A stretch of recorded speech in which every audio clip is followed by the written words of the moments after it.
बहुत साल पुरानी बात है। प्राचीन काल में अनीस नाम का कपड़े का एक बहुत बड़ा व्यापारी था। अनीस बहुत अमीर था, साथ ही वो बहुत साफ दिल का आदमी था। अनीस की उस शहर में लगभग 5 दुकानें थीं। इतना कुछ होते हुए भी अनीस कभी कभी बड़ा उदास रहता था, क्योंकि उसकी कोई संतान नहीं थी। वो हमेशा साधु, मौलवी और संतों की सेवा किया करता था। वो गरीबों में कपड़े बांटा और दुआ करता कि उसे एक बेटा नसीब हो। आखिर ऊपर वाले ने उसकी सुन ली और जल्द ही उसे एक बेटा नसीब हुआ। अनीस ने बड़े प्यार से उसका नाम शहंशाह रखा। एक दिन अनीस ने एक मौलवी को घर बुलाया। मौलवी ने उसकी कुंडली देखकर कहा कि ये लड़का एक शूरवीर है, लेकिन जब ये 17 साल का होगा तो उस पे बहुत बड़ा संकट आएगा, जिससे उसको बहुत दुखों का सामना करना पड़ेगा। अनीस कहता है कि अगर उसका बेटा शूरवीर है तो यही काफी है, वो खुद ही उन संकटों से जूझ लेगा। कुछ साल बाद शहंशाह 17 साल का हो गया। अनीस के बार बार समझाने के बाद भी वो दुकान पे ध्यान नहीं देता था। उसका सारा ध्यान खेल कूद में ही लगा रहता था। अनीस को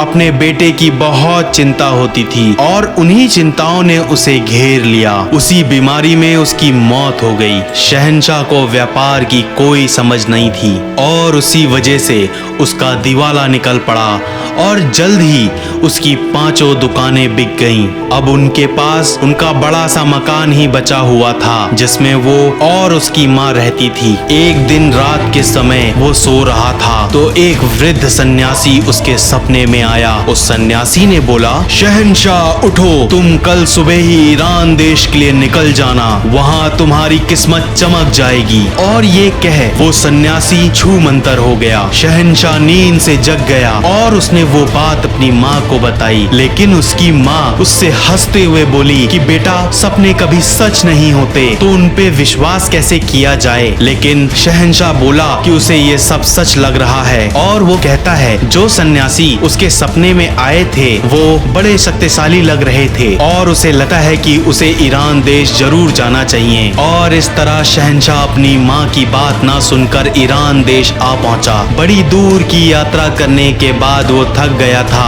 और उसे नींद आ गई और झपकी लगते ही उसके सामने फिर वही सन्यासी आए और बोले कि शहंशाह, ये तुम्हारी परीक्षा थी कि तुम इतनी कठिन यात्रा कर भी पाओगे या नहीं। अब तुम वापस अपने घर चले जाओ, वहीं तुम्हें धन मिलेगा। और जैसे ही शहंशाह की नींद खुली वो अपने आप को कोसने लगा, मैंने माँ की बात ना मानकर बहुत बड़ी गलती की है। ये तो मेरी किस्मत है कि मैंने और लोगों को इसके बारे में नहीं बताया, नहीं तो सब हंसते कि मैंने एक सपने को हकीकत मान लिया। शहंशाह अपने घर पहुंचा। उसने सारी बात अपनी माँ को बताई। उसकी माँ उसको दिलासा देते हुए बताई, जो हुआ सो हुआ, अगर तुम्हारे नसीब में धन है तो वो तुम्हें यही मिल जाएगा और अब आगे सोच समझकर ही काम करना। शहंशाह ने अपनी माँ की बात मान ली, लेकिन उसी रात फिर वही सन्यासी उसके सपनों में आए। शहंशाह, तुम्हारी किस्मत के चमकने का समय हो गया है। कल सुबह उठ अपने पिताजी के कमरे में जा, तुम उस कमरे की खुदाई करना, वहाँ तुम्हें खूब धन मिलेगा। नींद खुलते ही शहंशाह अपनी माँ के पास पहुँचा। उसकी सारी बात सुन माँ हंसने लग गई और बोली, क्या तुम्हें अब भी इन सपनों पे विश्वास है? अगर हाँ तो ठीक है, अगर तुम चाहते हो तो अपने मन की तसल्ली कर लो, ईरान जाने से तो बढ़िया ही है। शहंशाह ने उस कमरे की खुदाई शुरू की। बहुत देर तक खुदाई करने के बाद उसे लगा कि फिर से उसने बेवकूफी कर दी है। तभी उसे एक बड़ा सा पत्थर दिखाई देता है और जैसे ही उसने वो पत्थर हटाया, उसे अंदर जाती कुछ सीढ़ियां नजर आईं। वो अपनी माँ को बुला बताता है कि माँ, यहाँ पे तो एक सुरंग है। माँ को भी बहुत आश्चर्य हो रहा था और जब वो दोनों उस सीढ़ियों से उतरकर नीचे पहुँचते हैं तो उन्हें खूब सारा धन दिखा। अचानक से उनकी नजर एक दरवाजे से आ रही खूब तेज रोशनी पर पड़ती है। जब वो दोनों उस कमरे में पहुंचते हैं तो वहाँ 8 बड़ी सोने की मूर्तियाँ नजर आईं। शहंशाह इतनी सारी मूर्तियाँ देख अचंभित था, जिनमें हीरे भी जड़े हुए थे। शहंशाह और उसकी माँ बेहद खुश थे। तभी शहंशाह को एक चीज खटकती है। वो अपनी माँ से कहता है, माँ, यहाँ हर एक मूर्ति एक थाली के ऊपर रखी हुई है, लेकिन एक थाली खाली है। शहंशाह जब उस थाली को देखता है तो पाता है उस पर कुछ लिखा हुआ था। वो उसे पढ़ने लगता है, शाबाश शहंशाह, ये 8 मूर्तियाँ और धन तुम्हारा ही है, लेकिन इन 8 मूर्तियों से भी ज्यादा सुंदर और कीमती मूर्ति तुम्हें हासिल करनी हो तो तुम्हें बगदाद जाना पड़ेगा, जहाँ पर मेरा एक पुराना दोस्त अल्लाह रखा तुम्हारी उस नवी मूर्ति खोजने में मदद करेगा। सिर्फ वही एक आदमी है जो तुम्हारी इसमें मदद कर सकता है। शहंशाह अपनी माँ से वो नवी मूर्ति लाने की इजाजत मांगता है और उसकी माँ भी सब करिश्मा देख उसे नहीं रोकती है और शहंशाह नाव से सफर कर बगदाद आ पहुँचा। अल्लाह रखा बगदाद का एक नामची व्यापारी था, उसकी मसालों की दुकान थी। जब शहंशाह ने अल्लाह रखा को सारी बात बताई तो अल्लाह रखा ने शहंशाह को गले लगाते हुए कहा, उसे यकीन था कि एक ना एक दिन शहंशाह उसके पास जरूर आएगा। चूंकि तुम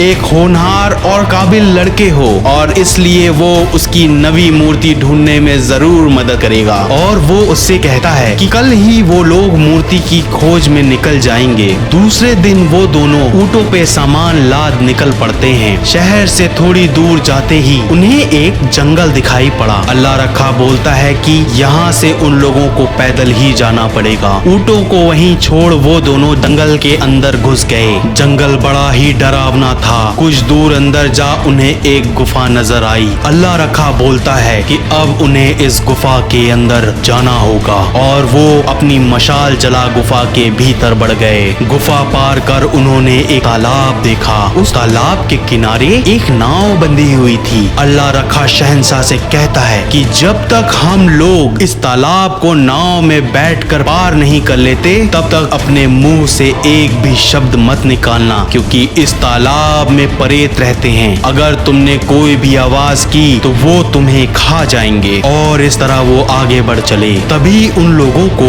राक्षसों के राजा का महल दिखाई देता है। अल्लाह रखा बोलता है कि हमें ऐसे आगे नहीं जाना चाहिए। वो शहंशाह को बताता है, जैसे ही राक्षसों का राजा तुम्हारे सामने आए वो तुम्हारी मांग पूछेगा, तुम उससे वही नवी मूर्ति मांग लेना। और अल्लाह रखा कुछ मंत्र पढ़ने लगता है। तभी बिजली कड़कने लगी और वो शैतानों का राजा उनके सामने आ गया। शहंशाह, आखिर तुम यहाँ आ ही पहुँचे।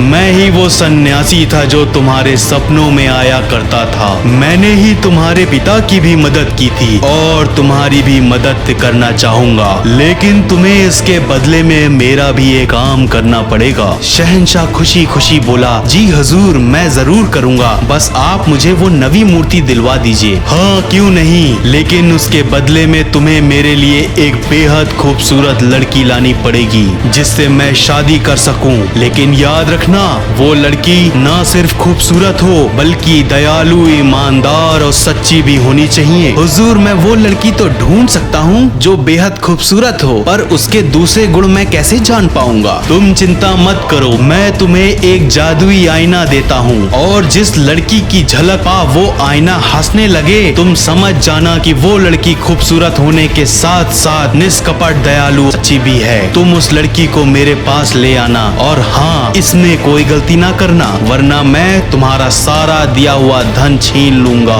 ऐसा कह के उस शैतान ने एक जादुई आईना शहंशाह को दे दिया। फिर अल्लाह रखा और शहंशाह नाव से वापस आए। शहंशाह सोच में पड़ गया था कि ऐसी लड़की उसे कहाँ मिलेगी। उसकी उलझन समझ अल्लाह रखा ने बोला कि तुम्हारी समस्या का हल है मेरे पास। बगदाद शहर में एक से बढ़कर एक खूबसूरत लड़कियां हैं। हम ऐलान करके हमारे महल पे एक बड़ी दावत रखेंगे और एक एक करके उन सभी लड़कियों को आईने के सामने लाएंगे। और फिर शहर में ऐलान हुआ कि शहर की सारी खूबसूरत लड़कियों को दावत दी जा रही है। उनमें से सबसे खूबसूरत लड़की को चुना जाएगा और उसे 10,000 सोने की मोहरें भी दी जाएंगी। शहर में ये सब सुन हलचल सी मच गई और सभी लड़कियां सज धज के महल आईं। लेकिन जैसे ही वो लड़कियां आईने के सामने आती, आईना जोर जोर से रोने लगा।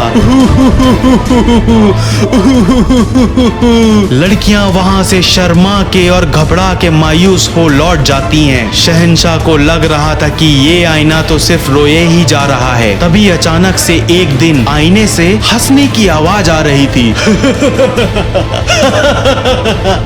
वो दोनों दौड़ते हुए उस कमरे में आ पहुंचे। उन्होंने देखा कि उस महल की एक नौकरानी की लड़की उस आईने के सामने खड़ी है और उसे देख वो आईना जोर जोर से हंस रहा है। वो लड़की डरते हुए बोली, मुझे माफ कीजिए हुजूर, मेरे इस आईने के सामने आने का कोई इरादा नहीं था। मैं तो बस कमरा साफ करने आई थी। मुझे लगा इस आईने को भी साफ कर देना चाहिए और जैसे ही मैं इस आईने के सामने आई ये जोर जोर से हंसने लग गया। मेरी कोई गलती नहीं है, मुझे माफ कर दीजिए हुजूर। शहंशाह ने खुश होकर उससे पूछा कि तुम्हारा नाम क्या है? वो सहमते हुए बोली, जुबैदा, मैं यहीं की नौकरानी मरियम की बेटी हूँ। इस पर अल्लाह रखा तुरंत बोला, शहंशाह जिसको हम ढूंढ रहे थे वो तो हम लोगों के पास ही में है। वो बोला, घबराओ मत बेटी, हम तुम्हें इनाम देंगे। जुबैदा की माँ को बुलाकर सारी बात समझाई गई और जुबैदा उनके साथ जाने को राजी हो गई। लेकिन जुबैदा को इस बात का पता नहीं था कि वो लोग उसे एक शैतान को सौंपने वाले हैं। वो जुबैदा को साथ लेकर उस शैतान की नगरी की ओर जाने लगे। लेकिन शहंशाह को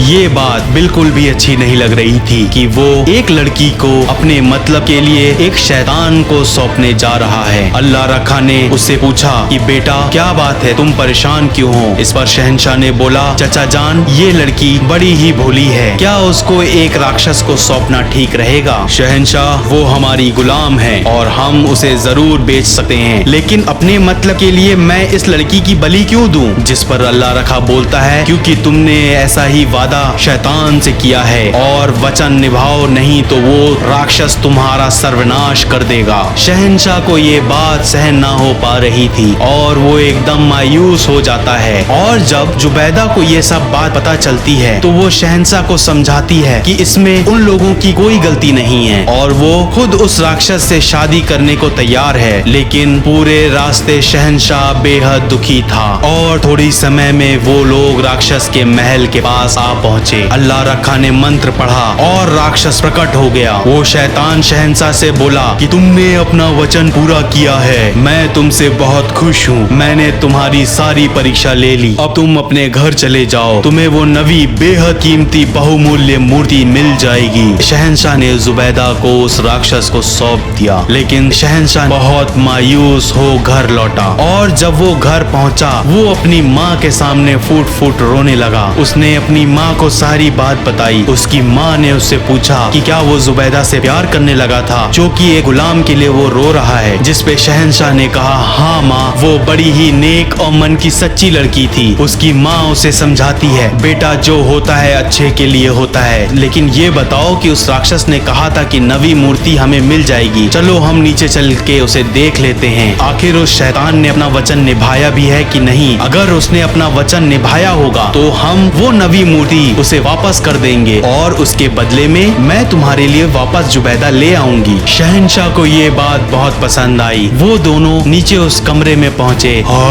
शहंशाह जुबैदा को देख अपनी आंखों पे भरोसा नहीं कर पा रहा था। जुबैदा बोली, मालिक, वो नवी मूर्ति मैं ही हूँ और उस राक्षस ने मुझे आपको भेंट स्वरूप दिया है। शहंशाह की खुशी का ठिकाना ना था। तभी वो राक्षस वहाँ प्रकट हो गया, लेकिन उसका रूप बदला हुआ था। वो एक सन्यासी का रूप लग रहा था। मेरे बच्चे, तुम्हारे नसीब में बहुत सारा धन था, लेकिन वो तुम्हारी हर परीक्षा के बाद ही तुम्हें मिल सकता था, जिसमें कि तुम सफल हुए हो। और यही वो नवी मूर्ति है जो सभी प्रकार के सोने, चांदी या सर्फियों से भी ज्यादा कीमती सिद्ध होगी। और मैं चाहता हूँ कि तुम इस लड़की से शादी करो और एक बेहतरीन जीवन जियो।